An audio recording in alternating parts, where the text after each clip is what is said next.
Well, good morning, everybody. How you guys doing?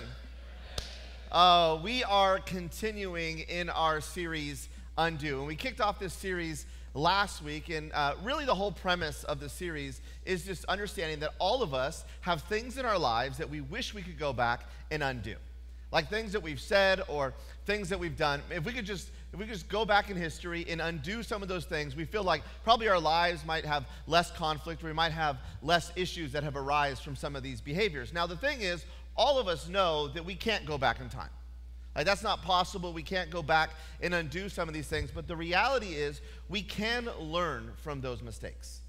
And that all of us, we will all make mistakes. And it's not whether or not we make mistakes, it's whether we learn from the mistakes that we made. And the truth is, this series is really designed to help us learn from some of our past, to help us really not repeat the same things over and over again in our lives. And the basis of this series is a passage that James, the half-brother of Jesus, wrote in a letter to early Christians. This is what James would write in James chapter 1, verse 19. He would say, "My dear brothers and sisters, take note of this. Everyone should be quick to listen, slow to speak, and slow to become angry." So James says everyone, which is like all of us. Really what James is looking at is these principles will apply to every person in all history, all time. That all of us, if we could do these things, if we could be quick to listen, if we could be slow to speak, if we could be slow to become angry, then we would wish that we could undo parts of our lives a whole lot less. Now, if you were with us last week, we kicked it off, and we talked about this idea of being quick to listen. And really how we have lost the art of listening in our world today. That it's not something that comes common to many of us. And so when we don't listen well, we don't know how to respond well. And one of the best models of great listening that we could find is Jesus.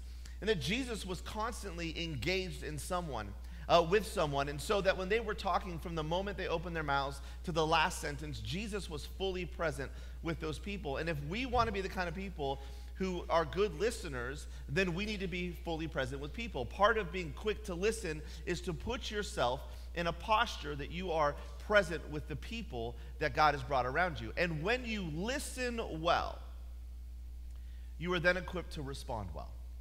And how we respond becomes a reflection of our love. If you weren't with us last week, I'd encourage you to go online to lakesawyerchurch.org, and you can listen to that message or any other messages from this past year. But today we're going to continue, and we're going to talk about this principle of being slow to speak. Now, you can probably guess, just like we've lost the art of being quick to listen, as Americans, we're not really that good about being slow to speak. Like, we like to speak as people. And we have all sorts of justifications, all sorts of reasons why we speak. What we tell people is one of the things that we're really good at as Americans is we're really good at small talk. Like, that's a gift we have. We think it's a gift. The truth is, the rest of the world just thinks that gift is annoying. And just to, kind of help frame our conversation today, I wanted to look at what are some of the things people around the world say about Americans' ability to small talk. And here's just a few things to share with you. The first is this: it feels weird and overly personal. Like, as Americans, we can get personal really, really quick. Someone comes up to you and it's like, "Good morning, how's your day?" And you're like, "Oh, it's really good. I woke up. I have this ingrown hair in my back, and there's it's pus there. I mean, you want to take a look at that?" Like, people are like, "Okay, that's really weird." And you do it. Like, maybe it's not an ingrown hair, but you're like, "Oh yeah, I really slept wrong last night. When I got in the shower, I slipped in the shower this morning, and it's just been a really bad day. I was just laying in the shower, couldn't get up." And people are like, "I don't know who you are. That's it's weird, it's overly personal." This is what we do. This is our small talk. Number two, they say it feels superficial. Like, we just keep things at the surface. We talk about the weather. We talk about the weather a lot in this state. It's like our favorite pastime. And so, but we never want to go deeper. Like, how does the weather affect you? Rain. Like, we don't know what to do with it. And so all of our talk is oddly superficial. Next one, it feels inefficient. Like, for most people around the world, communication has a purpose. And where are you going? What do you need to know? Well, what's the information that I can give you? We're just going to explore the space with conversation. Most people think it's incredibly inefficient. The fourth one, it can feel dangerous. Now, we have, as Americans, we are very bold. and we are very confident. And so when we talk, we have the ability, or often we come across as people who are like combative with other people. And for people around the world, especially in different cultures, this is incredibly dangerous feeling. And so a lot of countries don't know what to do with Americans and their small talk. And the last one is this. It's hard to say goodbye. And you know that. Like, you have guests over your house, and like for the last hour, you've kind of been like circling the same, superficial conversations because no one wants to get to the point and say, it's time for you to leave the house right now. But in other countries, it's very direct like that. In a lot of countries, it's like, hey, it's great, goodbye. And they just walk off. And like, we don't do that. We're just going to fill the space with words until everyone kind of senses it's time for the conversation to be over. And maybe you hear these things and you think, okay, maybe that's what other people experience, but the truth is, it's way better than the alternative. Because the alternative is silence. And silence is deafening. Silence is awkward. And we want to do whatever we can to not find ourselves in very awkward situations. And so we talk. We talk, we keep it light, we keep it superficial, we fill the space just to avoid that awkwardness. Now, I have found all sorts of times in my life where I have done just that. Like where there's a moment of absolute awkwardness that I just kind of like want to jump in and fill it with words. And the thing is, I found that to be most true when I was dating. Now, I'm incredibly grateful to be married to my wife, that I will never have to go on another first date, because the truth is, first dates are really, really awkward. I mean, like when I was dating, we didn't have Facebook, we didn't have Instagram. You couldn't like stalk someone on social media to get to know them. Like, I remember when I would go out with people, I would prep notes. Like, this is some good conversation topics, some things that we could talk about. Like, this is how you fill the space, because you don't know this person. You really know nothing about them. A friend maybe set you up. I'll never forget the worst date I ever had, the worst first date. It was with a girl, and I thought like I would take her to a Dodger game. And maybe you're thinking that's where I went wrong from the beginning, but I had a solid rationale for why I wanted to take her to a baseball game, because I really believe a baseball game is a perfect environment for a conversation to happen. Because like if you go to like a football game, like you're just focused. Like the whole time you're paying attention. If you're at a soccer match, the whole time you're focused. But a baseball game kind of lulls, it ebbs and flows, and so there's time to kind of watch the entertainment on the field, but there's also time to have some good conversations. So it's better than a lot of other sports. It's definitely way better than a movie. You try to talk in a movie theater and you get shunned out of the movie theater. And so I'm like, okay, this is going to be great. We'll go. And so I kind of prepped some of the things that I wanted to talk about, kind of fill the space, kind of get to know one another. But I'm convinced this girl that I was dating, she either didn't speak English, maybe she was nonverbal, but the date didn't go well at all. And we got to the stadium, and I remember driving up, and I asked her, I said, hey, growing up, did you go to a lot of baseball games? Like I thought, like, that's an easy conversation, have this dialogue. And her answer was no. Not no, but I did this. Not no, did you go to a lot of baseball games growing up? It was just no.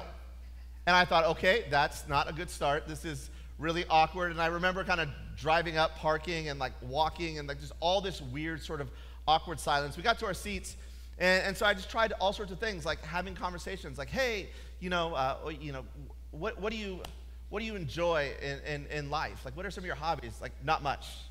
Okay. And it was like the third inning, and I remember asking her, I was like, hey, are you hungry? Because I thought this would be great. Like, I'll ask her about food, and then she'll say she's hungry, and then we got to talk about where we're going to go eat, because there's all sorts of options at a ballpark, and then we got to talk about our favorite cuisines, and do we like to cook? Like this is a no-brainer. Like this is gonna go somewhere great. So I asked her, I said, are you hungry? She goes, yes. Yes. All right. We're making ground. And then I asked her, do you want to pick where we go eat at? What do you think she said? No. Not no, why don't you pick? Just no. And the date made it to the fifth inning. The fifth inning, we were in my car driving back, and I dropped her off, and I remember I went home, and I thought, that was the worst, awful experience I've ever had in my life. The next day, I called a friend of ours, a mutual friend that set us up, and I was like, hey, I just want to know, why'd you send me out on a date with an alien? Like, this was really, it was really, really bad. I didn't say that because I was nicer on the phone. What I really wanted to know is, did our friend, our mutual friend, did she talk to the girl I went out with? And sure enough, she had, and my friend just let me know that, yes, indeed, the date went as bad for her as I felt like it did for me. And I wanted to know why. Like, what did I do? What did I say? Did I offend her early on that caused the whole date to go this way? And this is what she told me. She said, he literally wouldn't stop talking. And he said nothing of importance. And you know, the thing is, I obviously, boo. I totally disagree with her assessment of the date. But I kind of get it, like, because for me, the awkwardness, the silence would have been a whole lot worse. And so I just felt it, I filled it with space. And like all of us, we have that tendency. And that's really why I believe James gives this warning to all of us, to everyone, that we should be slow to speak. Because what James understands is he understands how powerful words are. That words have an incredible power to them. But that's part of the tension that we live in. Because while at times we can run off our mouth and say too much, the alternative is filled with awkwardness. And so what is enough? When do I speak enough? When am I silent enough? When am I speaking too much? When am I too silent? How do we walk and live in the tension of being slow to speak? And what James wants us to understand, and this is why it's so important to him, because he knows that words and our mouths have the power to affect someone else's life, but they also have the power to change our lives as well. And what James believed is he believed there's a direct correlation between what you say and what you believe. Matter of fact, this is what James says in verse 26 of the same chapter. He says, those who consider themselves religious and yet do not keep a tight rein on their tongues deceive themselves, and their religion is worthless. Those who consider themselves religious people but do not keep a tight rein, 985. If you have kid 985, they need help in the nursery. Back to our regularly scheduled program. And yet do not keep a tight rein on their tongues, deceive themselves, and their religion is worthless. James's point here is really, really clear. That if you consider yourself, if you're someone who considers yourself a religious person, if you're someone who follows after Jesus in your life, then your actions, what you do, how you serve others, how you love others, should align with your words. And that if they don't, if what you do is opposed to the things that you say, then what James is saying is those things that you do are essentially worthless. They're meaningless because it doesn't line up. Because from your words reveals the condition of your heart. That if you say horrific things, odds are your heart is in a bad place, regardless of what your actions might say. And we can't escape that fact. And James really just camps on this idea because he wants us to understand how important our mouths are in our lives. And that's why James actually comes back in chapter 3. As James comes back to this idea in chapter 3, he begins to talk about the way that our mouths actually direct and guide the totality of our lives. And he does that by sharing a few illustrations. The first thing that James says, he says, hey, your mouth, your tongue is like the bit in a horse's mouth. And when a horse bites down on the bit, that bit has the ability to steer and control the horse. Even though that is a small piece in the horse's mouth, it has the power to control the entire horse. And James's point here in this illustration is the same is true with our tongue. That this small thing, this small piece of us, has the power to completely shape and change not only our lives, but our hearts. Then James shares another illustration. He says, your tongue is like the rudder of a ship. And that rudder, no matter how small it is and no matter how big that ship is, the rudder has the power to change the course. Whether it's a large change of course or a subtle adjustment, the rudder can change the course of a ship, as the tongue can change the course of a person's life. Now, the third illustration that James shares is about fire. He says the tongue is like a spark in the forest, and even a spark in the forest can start a great fire. And we know this to be true. These illustrations also have application in our lives as well, because we see things like this. Like forest fires start with a spark. Ships still today are steered by a rudder. Horses still use bits in their mouth. Now the thing is, James isn't just simply using these illustrations for us. The reality is all of these three illustrations were common illustrations used in the ancient world. And often they're found together. That these three illustrations are kind of put forth in a set together. And the reason why James is doing this is he's really trying to connect with the reader of this letter. He's trying to meet them on their level. He wants to connect because he needs them to understand the importance of his point. And he needs them to understand how much power the tongue, how much power our mouths have over our lives. And this is how James concludes the point in chapter 3, verse 6. He says, the tongue also is a fire, a world of evil among the parts of the body. It corrupts the whole body, sets the whole course of one's life on fire, and is itself set on fire by hell. You see, therein lies the crux of James's argument. Why is it that we should be slow to speak? Why is it that we should measure the words that we say? It's because our tongues, our mouths have the power to corrupt our whole body. It has the power to set the course of our lives. If we speak hatred, our hearts will be filled with hatred. If we speak love, our hearts will be filled with love. If we speak fear, our hearts will be filled with fear. If we speak hope, our hearts will be filled with hope. The words that you choose to use, how you choose to leverage the powerful tool of our mouths, impacts and shapes your heart. And that's what James wants us to wrap our minds around. That's what he wants us to understand. That our mouths aren't here just to fill the awkwardness of silence. That our mouths aren't here just for small talk. That our mouths are here to be used for a purpose. And Jesus modeled that wonderfully. Jesus always showed what it was like to speak with purpose.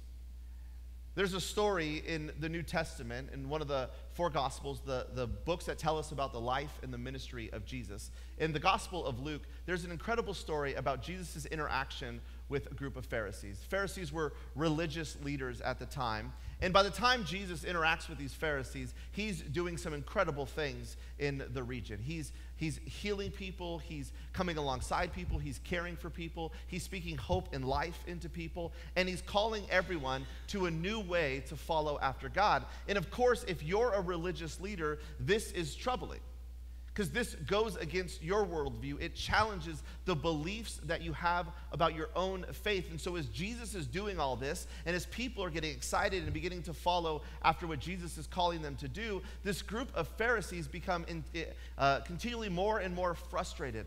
And what they want to do is they want to get Jesus to do something or to say something that would cause him to get in trouble. If they could get him to do something or say something that would cause him to get in trouble, then they could arrest him, they could try him, and they can get rid of him forever. And so in Luke chapter 20, they begin this effort. But this is a little different this time. The Pharisees take a little bit different approach. See, up to this point, when the Pharisees would go after Jesus, it would be very public. Like everyone knew, here are the Pharisees, here are the teachers of the law, the religious people. They're coming to kind of to catch Jesus, to get him to trip up on his words, very publicly. But in Luke 20, their efforts are much private because they haven't had much success. Like confronting Jesus publicly has not worked for them, and so they decide in this time that they would actually go undercover. They would actually approach Jesus as spies, because their thinking is, well, maybe if Jesus doesn't know that we're the religious leaders, maybe he'll be a little bit more loose with his words. Maybe then we can catch him to saying something that he shouldn't say. And this is what we read beginning in Luke chapter 20 and verse 21. So the spies questioned him. Again, the spies are the Pharisees. The spies questioned him. Teacher, we know that you speak and teach what is right, and that you do not show partiality, but teach the way of God in accordance with the truth. Is it right for us to pay taxes to Caesar or not? Now, maybe you've heard this story before. The question is pretty clear. Jesus, should we pay taxes to Caesar? Now, in the ancient world, in the Roman Empire, every inhabitant of the empire was required to pay a tax. That was like part of their experience. And just like us in our world today, like no one gets super excited about paying taxes. And so the question is, okay, Jesus, can we get around this? Like, is there a way for us to avoid having to pay this tax? And what the spies do is they totally butter him up.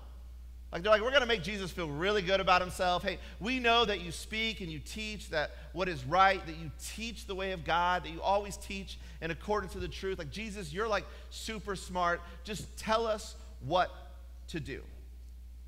And no doubt in this moment, it's a high stakes game, because if Jesus answers this question wrong, if he says, you know what, it doesn't matter, don't pay taxes to Caesar, you know what, it's not important, just pay a little bit less tax and keep a little bit more for yourself. If Jesus would say anything along those lines, what Jesus would be doing is committing treason.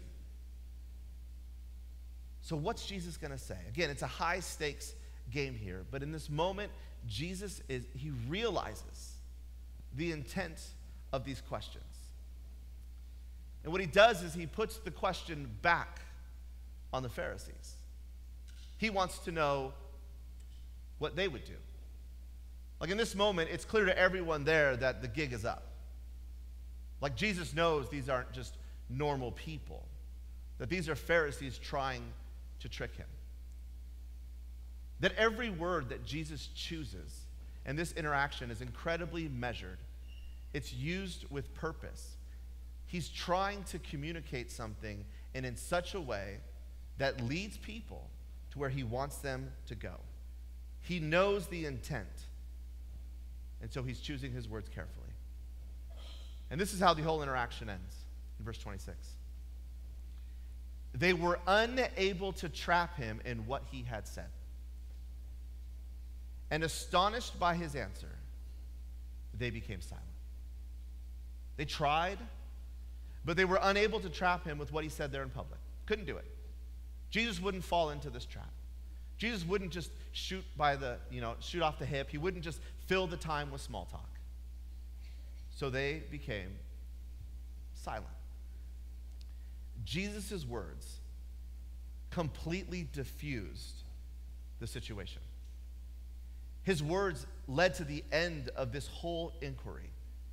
And it happens because words are that powerful. That words have the ability to start a riot or to quiet a mob.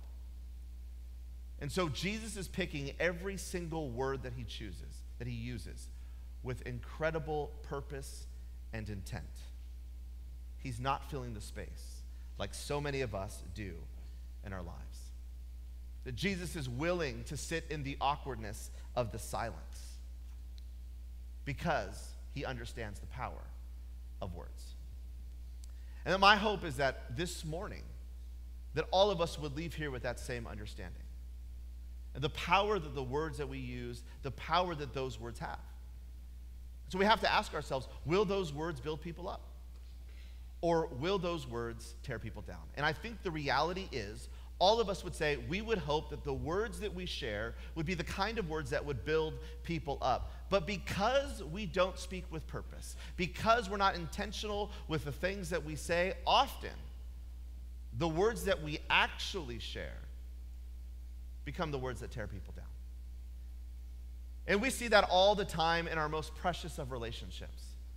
I see that in my relationship with my wife.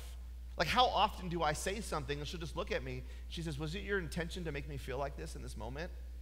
And the answer is no, but I just spoke without purpose. I just didn't think about what it is that I was saying. And so what could we do to be able to begin to speak more purposefully? What can we do in our lives to be much more aligned with what James is calling us to? How can we prepare ourselves to be slower to speak and to speak with intention? How can we align our speaking with what Jesus models? And to get there, there's really just two principles I want to share with you as we close up this morning. And the first is this: before you speak, just wait. Like, this isn't that difficult, right? I mean, in practice, we really are not good at it. But what would it be like if we would just wait before we would speak? We would just take a deep breath, count to 10, whatever it is. If we would just allow the words that someone is sharing to really penetrate our mind, penetrate our heart before we began to respond.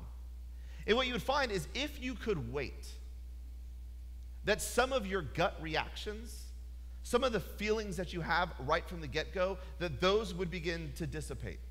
And often, if you could look back, those initial feelings that you have are not always the best of feelings. It's not always the most appropriate way that we should respond, but the reality is, for many of us, those impulses are becoming, that's how we respond, and that's why we hurt people the way that we hurt people. If we would wait, it would allow God's wisdom and discernment to come into our lives. If we wait before we would speak, it would allow us to ask clarifying questions of someone else that would help us better understand the intent of what they shared, and that would help us respond more appropriately. So what would it look like if we would wait long enough before we spoke to truly understand the purpose of our words? Like, if someone asked you a question, what would it look like for you to just pause long enough to fully understand the purpose of the words that you were sharing? Now, maybe you're thinking, well, I don't want to be that weird dude that just, like, someone asks a question and, like, they just stare at you and you say nothing for like a minute or 30 seconds while you're processing all these things. The truth is, small talk is still going to happen in our society. Like, it's going to happen. It's a part of who we are. But I'm talking about when things begin to shift. When small talk becomes more serious talk, then space is okay. And so you're not going to be this weird person by taking a moment to really wait and understand the purpose of the words that you're sharing. And maybe you're sitting here thinking, well, I already speak with purpose. Like, everything I say is purposeful. Well, let me just reframe this a little bit and say, by that I mean the words that you share have the purpose of God in them. And that purpose is to build people up. But those words are there to speak hope and life and love in someone else. That words used with purpose should make someone feel more valued after the conversation. That's the kind of purpose that I'm talking about. Once you can get yourself to the place where you can wait and allow some of those initial feelings to go out, allow some of those just gut reactions, allow space for you to develop a purpose to what you're going to say. After you wait, then you can do this next piece. Then you can respond. The writer of Proverbs says this in Proverbs 16, verse 24. He says, "Gracious words are a honeycomb, sweet to the soul and healing to the bones." That when we speak, it's incredibly important for us. When we finally respond, it's incredibly important for us to choose gracious words. Now, that doesn't mean the words are always what a person wants to hear. Sometimes gracious words are incredibly tender. At other times, they can be incredibly tough. So again, gracious words aren't always just sharing what a person wants to hear, but gracious words are always shared in a measured way that's clear, that's honest, that's concise, and that comes from a place of love. Gracious words are always clear, honest, concise, and come from a place of love. If we can find ourselves doing those things, if we can wait and then respond, we will find ourselves needing to undo a whole lot less of the things that we say. And we'll find ourselves actually living our lives far more closer to what Jesus calls us to live. We wait, and then we respond. And if you wait and you allow God's wisdom to come into your life, if you allow clarity to happen, and when you respond, if you respond with purpose, I promise you, you will respond with love. You will say a whole lot less things that you wish you could take back, and you'll be appreciated a whole lot more. Wait and then respond. Every single one of us should be slow to speak, and we speak with love and with purpose. Let's pray. God, I thank you so much for the reminder of the importance and the value of our words. And God, I know that we all fall into the temptation of just filling silence with words. But God, I pray that as we leave here that we would choose every word more carefully. We would measure the things that we say, that the things that we speak would be said with purpose and with grace. That we're shared to build one another up, even the difficult words. God, I know that in my own life there are so many times that I wish I could take back the things that I've said. But I see in you a model of how I can move my words and my language into a much better place. A place of fewer regrets, and a place that gives life. And I know that's true of so many of us in this room. So we thank you for your words through James. And it's in Jesus' name we pray.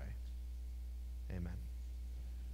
As we conclude this morning, just a couple things. If you're new here, if this is your first time here, we want to invite you over to the Connection Zone. We have some staff over there who would love to say hello, love to meet you, give you your first-time gift, and help point you in the right direction here at Lake Sawyer. Also want you to know, if you're here this morning and you would like someone to pray with, maybe some things that are going on in your life, we want to invite you up to the front. Every week after service, we have people up here who would love to pray for you, and they're wearing a I Can Help badge. And so if you need prayer, just know that you can come up at the end of the service right now and receive prayer for that. What am I going to say here? Next week, we are closing up our series, Undo, and we look forward to seeing you back next week as we talk about anger, which is, again, another thing that so many of us struggle with. And so have a great week, and we'll see you next weekend.